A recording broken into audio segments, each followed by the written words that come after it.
Hello guys, welcome back to my YouTube channel Quick Response. Guys, today we are going to learn clotting of blood in this fifth part of body fluids and circulation. So without wasting time, let's start. Guys, I have a request from you all that if my videos are really beneficial for you, then please like and subscribe my channel because it motivates me to make further videos for you. So चलो अभी start करते हैं. Clotting of blood को coagulation of blood भी बोलते हैं. ठीक है. सो गाइस देखो, जानने से पहले हम ये देखते हैं कि जब आपकी कहीं कट लग जाती है तो आप में ब्लीडिंग होता है, लेकिन वो ब्लीडिंग आप देखोगे ऑटोमेटिकली थोड़ी देर बाद स्टॉप हो जाता है. ऐसा क्यों होता है? क्योंकि हमारी बॉडी में एक मैकेनिज्म होती है जो कि हमारे जो एक्सेसिव लॉस ऑफ ब्लड होने वाली होती है उसे रोक देती है. ठीक है. अगर एक्सेसिव लॉस ऑफ ब्लड हो जाएगी तो समझ सकते हो बिकम्स अ प्रॉब्लम. सो वही एनसीईआरटी में लिखा है लाइन, देखो, ब्लड फ्लोज फ्रॉम कट और wound does not continue to bleed for a long time, usually it stops after some time automatically. ठीक है. वो थोड़ी देर बाद खुद ही स्टॉप हो जाता है because this is a mechanism to prevent the excessive loss of blood from the body. Excessive loss होने से बचाता है, ये एक मैकेनिज्म है. And this mechanism is called clotting of blood और कोएगुलेशन ऑफ ब्लड. ओके.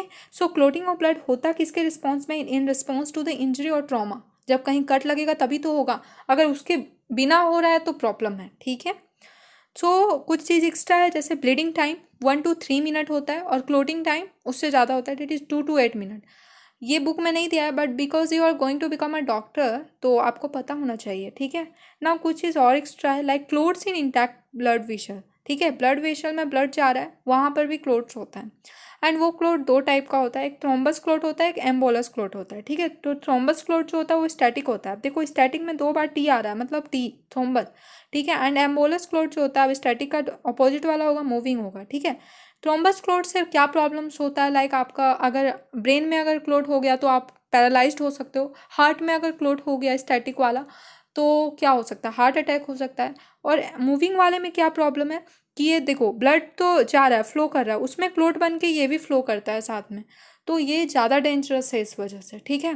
क्योंकि एक जगह स्टैटिक नहीं है, ये पूरे बॉडी में है, घूम रहा है अपने आप को, मतलब क्लोट बनाकर. ठीक है. तो ये ज़्यादा डेंजरस है. Now before going to the mechanism of blood coagulation, हम उसके पहले क्लोटिंग फैक्टर्स पढ़ते हैं. मैं बहुत दिनों से क्लोटिंग फैक्टर बोल रही थी, तो आज ब्लड कोएगुलेशन में पढ़ ही लेते हैं. तो क्लोटिंग फैक्टर्स 13 होते हैं. डोंट वरी, बहुत ईजी वे में लर्न हो जाएगा अभी 13 का नाम. तो 13 होते हैं एंड ये प्रोड्यूस्ड होते हैं बाय द लीवर. देखो, विटामिन के जो होता है is required in the synthesis of clotting factor. ये एनसीईआरटी में नहीं दिया है बट ये प्रीवियस से क्वेश्चन आ चुका है कि which vitamin is used in the synthesis of clotting factor and that is vitamin के. ओके. सो ये याद रखना. और it is represented in Roman numerous. ठीक है. सो क्लोटिंग फैक्टर रिप्रेजेंट किससे किया जाता है? रोमन नंबर में. सो ये 13 है. First is fibrinogen, second prothrombin, third जो है thromboplastin and fourth calcium ions. ये जो 4 है इसका यूज़ बहुत ज़्यादा है मैकेनिज्म ऑफ ब्लड कोएगुलेशन, और पहले भी मैंने बहुत बार बोला है इसे.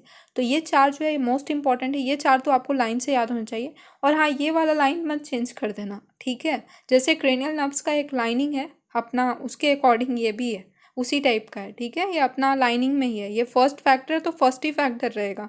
सो चलो, अब फिफ्थ वाला जो है वो उसे कहते हैं proaccelerin and that is labile factor. Sixth वाला नॉट डिफाइंड है. नाउ 7 जो है वो प्रो कन्वर्टिन है which is a stable factor. 8 जो है एंटी हीमोफिलिक फैक्टर ए है. 9 जो है एंटी हीमोफिलिक फैक्टर बी है, that is also called Christmas factor. 10th जो है स्ट्रेट पावर प्रोर फैक्टर बोलते हैं. 11th को प्लाज्मा थ्रोम्बोप्लास्टिन एंटीसीडेंट एंड 12 वाले को हैगमैन फैक्टर एंड 13 को फेवरिन स्टेबलाइजिंग फैक्टर और ऑल्सो कॉल्ड FSF. ठीक है. अब देखते हैं इसका ट्रिक लर्न करने का. देखो, एक ट्रिक है जो मैंने बनाया है.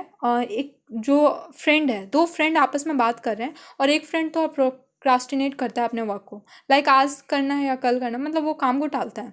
तो उसके फ्रेंड ने बोला, क्योंकि जो जो काम को टालता है उसकी मम्मी बहुत स्ट्रिक्ट है. ठीक है. तो उसके फ्रेंड ने उसे समझाया कि सुन, फिर पूरी तरह कल परसों लगाकर मत छोड़ना, क्योंकि प्रतिमा आंटी क्रिसमस की स्टार्टिंग पल को हंगामे से फाइनलाइज करेंगी. मतलब उसका फ्रेंड बोल रहा है कि यार सुन लो, तुम जो ये काम को कल परसों में टालते हो ना, वो सही नहीं है. क्योंकि जो उसकी मम्मी का नाम प्रतिमा है जो काम को टालता है, कि प्रतिमा आंटी जो है वो क्रिसमस का जो स्टार्टिंग पल है उसे हंगामे के साथ फाइनलाइज करेंगी.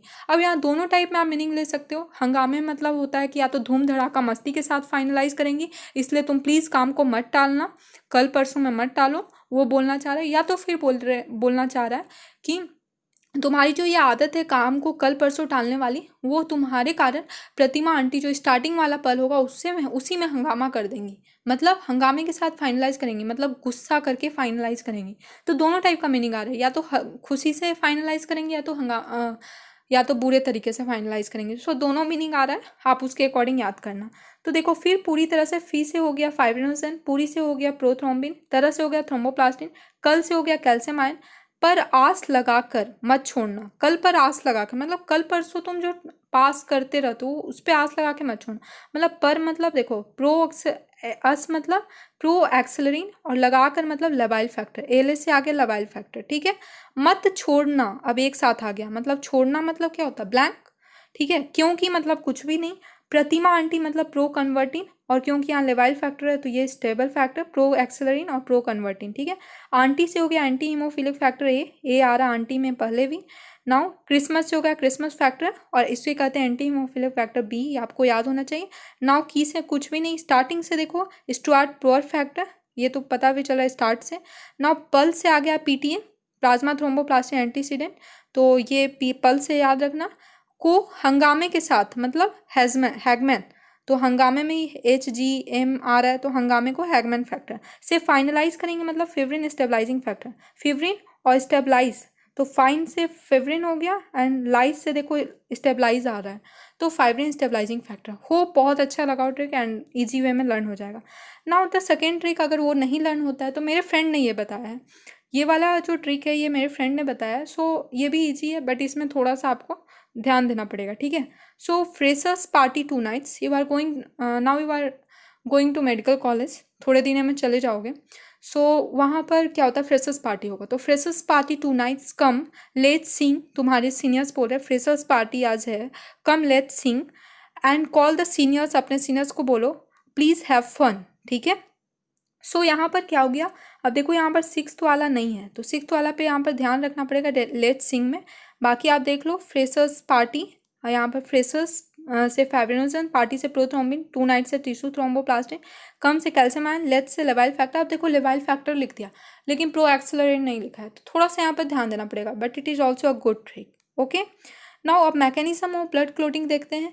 मैकेनिज्म ऑफ ब्लड क्लोटिंग को और भी एक नाम से बोलते हैं इंजाइम कैस्केड थ्योरी, ठीक है। इंजाइम कैस्केड थ्योरी से मैकेनिज्म ऑफ ब्लड क्लोटिंग बनता है, मतलब इसका जो नाम है, एंड ये 3 स्टेप्स में होता है। तो देखो ये एनसीईआरटी में स्टार्टिंग से जो लिखा है वो मैं स्टार्टिंग से नहीं, मैं लास्ट लाइन से जा रही हूँ, ठीक है।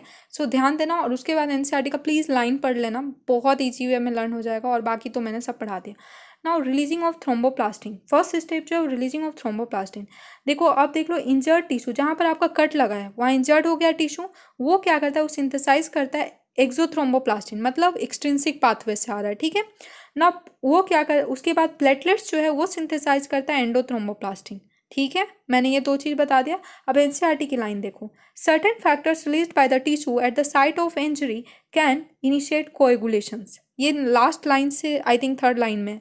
तो सर्टेन फैक्टर जो है टिश्यू से रिलीज हो रहा है जहाँ पर इंजरी हुआ है, वो भी इनिशिएट कर सकता है कोएगुलेशन। तो कौन सा सर्टेन फैक्टर है, certain factor is named as exothromboplastin, ठीक है।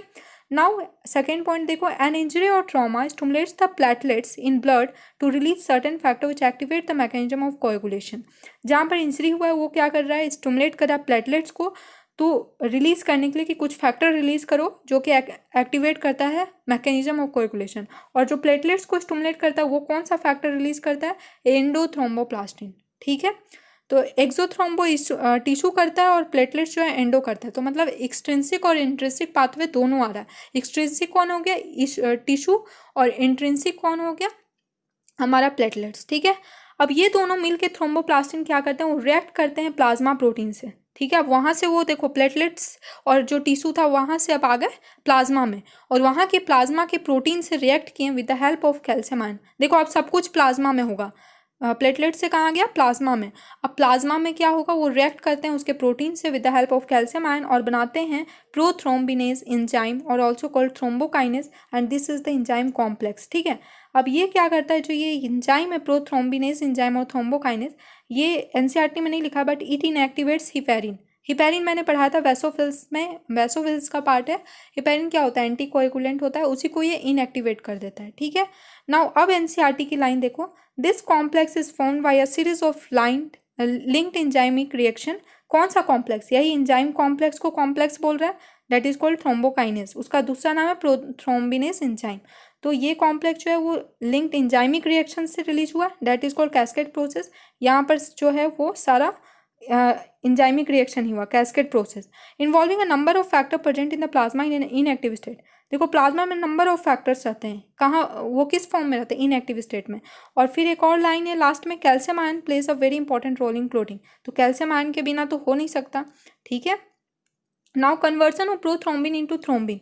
अब क्या होगा, प्रोथ्रोम्बिन को थ्रोम्बिन में कन्वर्ट करना है, तो थ्रोम्बोकाइनेज ऊपर से आएगा और प्रोथ्रोम्बिन जो इनएक्टिव फॉर्म में है और वो प्लाज्मा में, आप देखो सब कुछ प्लाज्मा में हो रहा है, ठीक है, वो with the help of calcium ion convert कर देगा थ्रोम्बिन में, प्रोथ्रोम्बिन को थ्रोम्बिन में। देखो अक्सर आप देखे होगा कि जो इनएक्टिव स्टेट वाला रहता है वो लंबा होता है वर्ड में, ठीक है।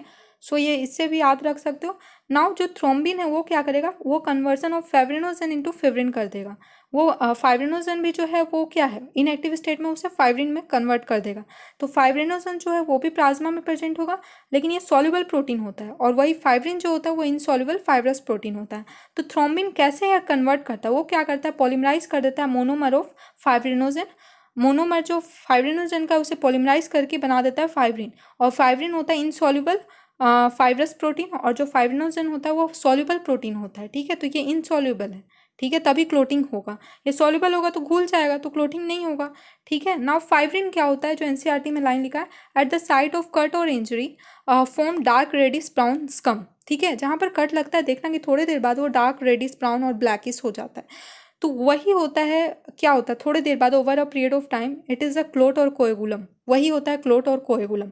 तो ये होता है formed mainly of a network of threads, वहाँ पर नेटवर्क ऑफ थ्रेड्स बन जाते हैं जिसको कहते हैं फाइब्रिन। फाइब्रिन में क्या होता है, डेड और डैमेज्ड फॉर्म्ड एलिमेंट जो हैं, जो सेल्स जो डेड और डैमेज्ड हो गए वो आकर ट्रैप हो जाते हैं फाइब्रिन में, ठीक है। तो फाइब्रिन समझ गए, ओके। नाउ एनसीईआरटी का लाइन नहीं है, but you should know that after clotting a pale yellow liquid oozes from the clot called serum, ठीक है। अब देखो जब क्लोटिंग हो जाता है तो उससे एक पेल येलो कलर का लिक्विड निकलता है, अब उसे कहते हैं सीरम। अब देखो सीरम मैंने बताया था प्लाज्मा विदाउट क्लोटिंग फैक्टर, तो यहाँ पर अब क्या हो गया, लास्ट में तो फाइब्रिन बचा, fibrin is not a clotting factor, तो यहाँ पर क्या हुआ, क्योंकि ये सब कुछ तो प्लाज्मा में हो रहा था, अब लास्ट में क्या, ये भी प्लाज्मा में ही है, तो प्लाज्मा और क्लोटिंग फैक्टर एब्सेंट हो गया, फाइब्रिनोजन तो खत्म हो गया, सिर्फ बचा फाइब्रिन, तो यहाँ plasma without clotting factor serum बन गया।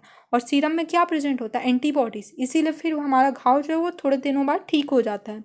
सो गाइज मैंने आज कोएगुलेशन ऑफ ब्लड पढ़ाया, होप आपको अच्छा लगा हो। Guys, one more thing, if you want any specific topic or trick as exam is so near, then you can comment me.